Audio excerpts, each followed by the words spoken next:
They hadn't all been in one room for years. It was Rachel's idea. A reunion. Just one weekend. One dinner. One photo to capture what was left of them. Her family was scattered. Her parents divorced. Her older sister Claire moved to another country and barely returned calls. Her younger brother, David, still lived nearby but rarely visited. But for once, somehow, everyone said yes.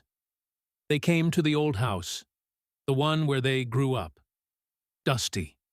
Cold. Still filled with photo frames and furniture that hadn't moved in over a decade. It was like walking into a time capsule. Rachel smiled at the silence. It felt like memory. Dinner was awkward. Jokes didn't land. Conversations were short. But for a few fleeting moments, it felt almost normal. Her father refilled wine glasses. Her mother talked too much. David picked at his food, distracted. Claire mostly stared. At the end of the meal, Rachel stood up. "I want one photo," she said. "Just one, for the mantel." Everyone groaned, but she had already set up her tripod. As they gathered in front of the fireplace, Rachel positioned them carefully. Her mother on one side, arms crossed. Her father with his usual stiff smile. Claire, eyes cold. David barely making eye contact. Rachel stood in the middle, timer ticking. 3, 2, 1, click, flash. The photo printed from the instant camera. Rachel waved it dry, smiling. And then she stopped. The smile fell. She looked at it again. Everyone was in the photo, except her. In the exact spot where she had been standing, there was no one. The photo showed her family, perfectly arranged, all looking at the camera. But she wasn't there. "That's weird," she muttered. She checked the settings, tried again. This time she smiled wider, held her breath. Click. Another print. Again, she was missing. Rachel turned to her family, confused. "Am I not standing in frame?" Her mother frowned. "You were right there." Claire rolled her eyes. "Must be the film." David stood and walked away. "I'm done."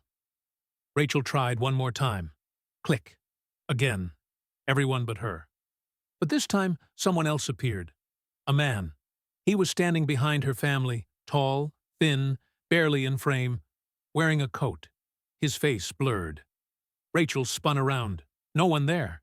She laughed nervously. Okay, something's off." She set the camera aside. Later that night, she couldn't sleep. She flipped through old family albums looking for a distraction.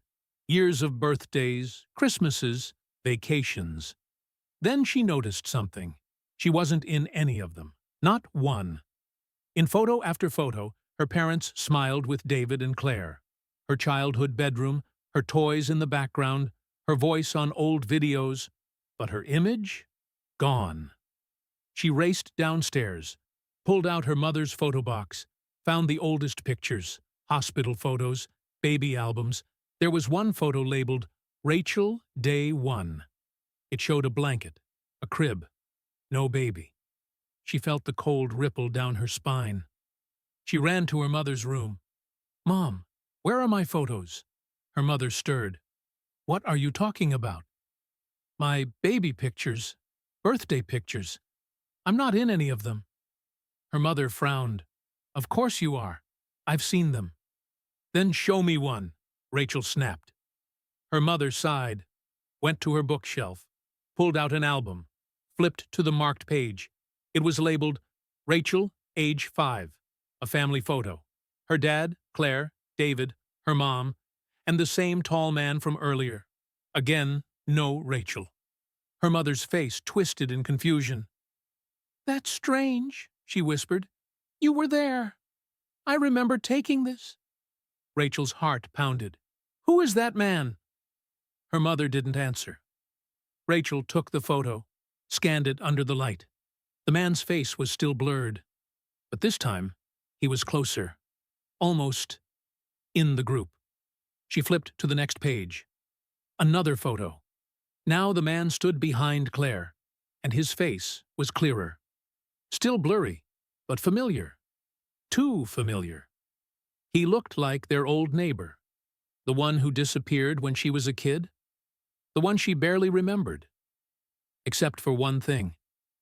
He used to call her by name, when no one else had introduced them. The next photo. He stood behind Rachel's mom, hand on her shoulder. Rachel felt sick. She grabbed her laptop and searched his name. Found an old article.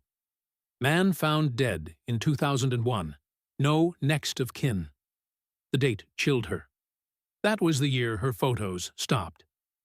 Rachel ran to the living room, looked at the mantel. The first family photo she'd taken that night still sat there, developing slowly. She hadn't noticed it before.